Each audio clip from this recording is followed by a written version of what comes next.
सबसे पुराना जो उपनिषद है, जो बिल्कुल शुरुआती उपनिषद है, जिसको हम कहते हैं बृहदारण्यक उपनिषद। उसके बाद सेकंड नंबर पे छांदोग्य उपनिषद आता है। उन उपनिषदों के अंदर भी कुछ राजाओं का ज़िक्र है। उन राजाओं के बारे में इतिहास में कहीं कुछ नहीं पता। और ये ऐसे राजा नहीं थे कि जो सिर्फ मार-काट करना जानते थे। ये एक अच्छे शासक थे, ये अच्छे लीडर थे और ये लीडर सिर्फ ऐसे नहीं थे कि जिन्होंने सिर्फ हर हर महादेव, जय श्री राम। स्वामी विवेकानंद ने कहा था कि हमारा जो इतिहास है वो सच नहीं है और जो इतिहास हमें पढ़ाया गया है वो डिसऑर्गेनाइज्ड है, वो क्रूकेड है, वो एक तरह से फॉल्स इन्फॉर्मेशन है, एक तरह से गलत इतिहास है जो हमें बताया गया है। ये स्वामी विवेकानंद के शब्द हैं। अब उनकी इस बात को डिनाई नहीं किया जा सकता क्योंकि ये बात सच है।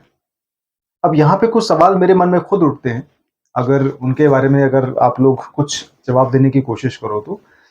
गौतम बुद्ध से पहले का जो इतिहास है वो हमारे को नहीं पढ़ाया गया। और ऋग्वेद के अंदर जो चीज़ें जिन राजाओं का ज़िक्र है, उनके बारे में हमें नहीं बताया गया।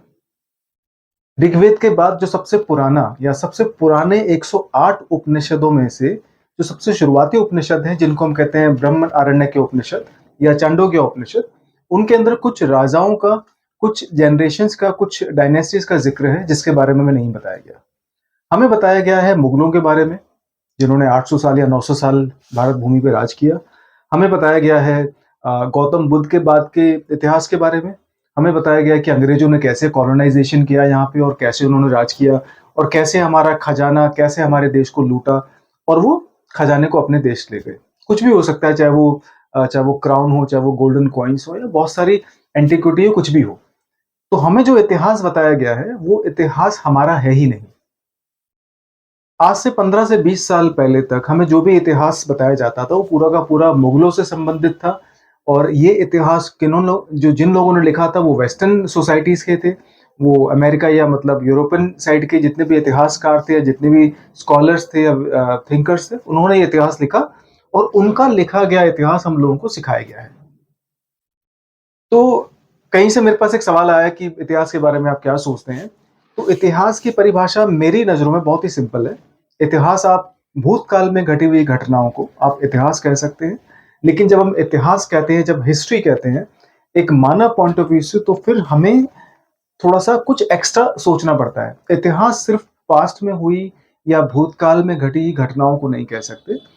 भूतकाल में घटी हुई घटनाओं से, अगर वो घटनाएँ बुरी थी तो हमें उनसे अच्छा कैसे बना जाए भविष्य में या वर्तमान में, ये प्रेरणा लेनी चाहिए। और अगर हमारा इतिहास बहुत अच्छा रहा है तो हमें उससे प्रेरित होके अपने वर्तमान को, भविष्य को और भी बेहतर बनाने की कोशिश करनी चाहिए। ये है मतलब एक इतिहास होने का। लेकिन जो इतिहास हमारा है ही नहीं, उससे आप क्या सीखोगे? कभी भी अगर आप ऐतिहासिक या हिस्टोरिकल बुक्स उठा के देखोगे, तो मुगलों ने शासक किया, मंदिर तोड़े गए और ऋषि मुनियों के साथ दुर्व्यवहार किया गया। हमारे भारत भूमि में जितने राजा थे, चाहे वो राजस्थान के हों, गुजरात के हों, चाहे वो साउथ के हों, ठीक है? उनके साथ समझौता करके उनको भटकाया गया, उनके साथ भी बहुत दुर्व्यवहार किया गया, उनके साथ भी बहुत अत्याचार किया गया, ठीक है? उसके बाद 200 साल अंग्रेजों ने राज किया। अंग्रेजों ने पूरा का पूरा इतिहास ही पलट दिया, क्योंकि जब अंग्रेज आए थे तो उस वक़्त एक रिटन हिस्ट्री का जो जो चलन था वो शुरू हो चुका था। तो हम लोगों ने पढ़ा क्या है कुल मिला के, मुगलों ने क्या किया है और अंग्रेजों ने क्या किया है और उसके बाद क्या कहते हैं कि कैसे हम उनसे सीख रहे हैं और ये हमारा इतिहास है। तो कुल मिला के हमें जो बताया गया है वो हिस्ट्री है ही नहीं हमारी, वो हमारा इतिहास है ही नहीं। और इस हिस्ट्री को, इस इतिहास को, जिसको हम अपना इतिहास मान चुके हैं, इसको मैं ह्यूमैनिटी का सबसे बड़ा मास ब्रेन वॉश कहता हूँ। आपने सुना होगा मास एक्सटिंक्शन या मास डिस्ट्रक्शन भी शब्द होते हैं इंग्लिश के, लेकिन ये होता है मास ब्रेन वॉश। मास ब्रेन वॉश हमारी भारत भूमि में आज से नहीं बल्कि आज से करीब 100-150 साल पहले ही शुरू हो चुका था और ये हमारे रीति रिवाजों में सही, ये हमारी परंपराओं में सही, ये हमारे जीने के तौर तरीके में भी घर कर चुका है। तो हम लोगों को हमारा इतिहास क्या है पहले ये समझना पड़ेगा। इसलिए स्वामी विवेकानंद ने कहा है कि आज के जो मौजूदा जो स्कॉलर्स हैं, जो इतिहासकार हैं, उनको हमारा भारत का, इस ऋषियों की मुनि का, इस संतों की भूमि का इतिहास दोबारा लिखने की कोशिश है। और ये उन्होंने ऐसे नहीं कहा और ये बात मैं भी ऐसे नहीं कह रहा हूँ। उदाहरण के तौर पे अगर मैं ऋग्वेद की बात करूँ, ऋग्वेद अकॉर्डिंग टू नासा और हमारी मान्यताओं के अनुसार भी एक रिटन सबसे ओल्डेस्ट, एक प्राचीनतम बुक है। तो वो सिर्फ एक रिलीजियस बुक नहीं है। ऋग्वेद सिर्फ एक रिलीजियस बुक नहीं है जिसके अंदर बहुत सारे मंत्र हैं या बहुत सारी पोएम्स हैं या कविताएं हैं, जिसके अंदर सारे तत्वों की, पंच तत्वों की पूजा करने का विधि विधान दिया गया है। सिर्फ वो उतना नहीं है। ऋग्वेद एक रिटन ओल्डेस्ट हिस्टोरिकल बुक भी है। अगर आप ध्यान से कभी पढ़ने की कोशिश करोगे या थोड़ा सा रिसर्च करने की कोशिश करोगे, तो ऋग्वेद के अंदर काफी जगह करीब 150 से करीब 160 या 65 राजाओं का जिक्र किया गया है। इसमें से प्रभु राम, जो सूर्यवंशी डायनेस्टी के हैं, उनका भी जिक्र भी है। और प्रभु राम 62वें नंबर पे हैं। उनसे पहले जो 61 जो राजा अकॉर्डिंग टू जो ऋग्वेद के अनुसार जो बताए गए हैं, उनका जिक्र कहीं भी नहीं है। उसके अलावा करीब 52 से 53 जनरेशन का जिक्र भी ऋग्वेद के अंदर किया गया है। उन उस इतिहास का कहीं भी कुछ नहीं पता है कि वो इतिहास ना ही हमारे को पढ़ाया गया है। तो ऋग्वेद के अंदर जो जो एक अपने आप में एक रिटन हिस्टोरिकल सबसे ओल्डेस्ट बुक है, उसके बारे में जो भी हम इतिहासकारों ने लिखा है और जो भी जो वेस्टर्न जो इंटरप्रेटर्स जो रहे हैं, जिन्होंने इंटरप्रिटेशन करके हमें बताया गया है, वो भी गलत है। तो इसलिए स्वामी विवेकानंद ने कहा है कि हमें अपना इतिहास दोबारा लिखने की जरूरत है। ऋषि मुनियों के बारे में, उनके उनके जो अचीवमेंट्स थे, उनके जितने भी उपदेश थे, या उन्होंने अपने जीवन में क्या क्या हासिल करा, क्या क्या उन्होंने शोध किया, क्या क्या उन्होंने अपनी किताबों में लिखा, और क्या क्या उन्होंने हिंदू समाज को देने की कोशिश करी, इसके बारे में दोबारा लिखने की जरूरत है। उदाहरण के तौर पे जैसे गौतम बुद्ध से पहले का इतिहास हम बहुत ही मोटा मोटा अंदाजा लगा के बोलते हैं कि ऋषि मुनियों की भूमि है, संतों की भूमि है। यहाँ पे जो जो बहुत बड़े बड़े जो तपी रहा कर, जो तपस्या करते थे, साधु वगैरह, ये उनकी भूमि है। लेकिन इसका कोई क्रोनोलॉजिकल डेटा बिल्कुल भी नहीं है। सबसे पुराना जो उपनिषद है, जो बिल्कुल शुरुआती उपनिषद है, जिसको हम कहते हैं बृहद आरण्यक उपनिषद, उसके बाद सेकंड नंबर पे चांदोग्य उपनिषद आता है। उन उपनिषदों के अंदर भी कुछ राजाओं का जिक्र है। उन राजाओं के बारे में इतिहास में कहीं कुछ नहीं पता। और ये ऐसे राजा नहीं थे कि जो सिर्फ मारकाट करना जानते थे। ये एक अच्छे शासक थे, ये अच्छे लीडर थे। और ये लीडर सिर्फ ऐसे नहीं थे कि जिन्होंने सिर्फ मतलब कुछ ऐसे लोगों का मतलब नेतृत्व किया हो जो भटके हुए थे। एक अच्छा खासा, एक बहुत ही वेल सेटल्ड एक समाज था। इंडस वैली सिविलाइजेशन हम सब लोग बोलते रहते हैं, ठीक है, हम लोगों के सबके मन में होता है Indus valley civilisation, Indus valley civilisation, Sindhu घाटी सभ्यता, हम सब लोग रटते हैं। दिन में हो सकता है 4 बार बोलते भी होंगे। लेकिन इससे पहले की जो जो समाज था, इंडस वैली सिविलाइजेशन के अंदर जो राजा थे, जिन्होंने इस सिविलाइजेशन को लीड करा, ठीक है, ये कई जनरेशंस का काम है।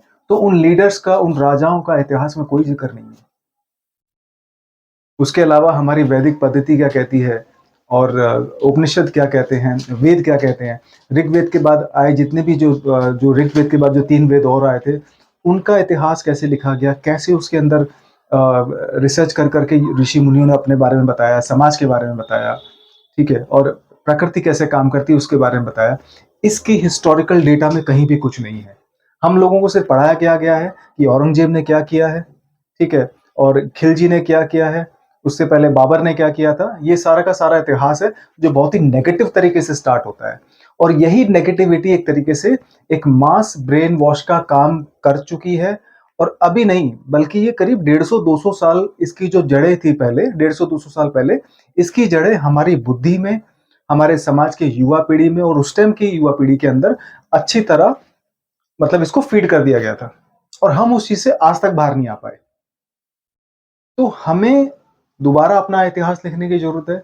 आज आप लोगों को मैं इस वीडियो के माध्यम से ये संदेश देना चाहूंगा कि इतिहास को दूसरे नजरिए से समझने की कोशिश करें।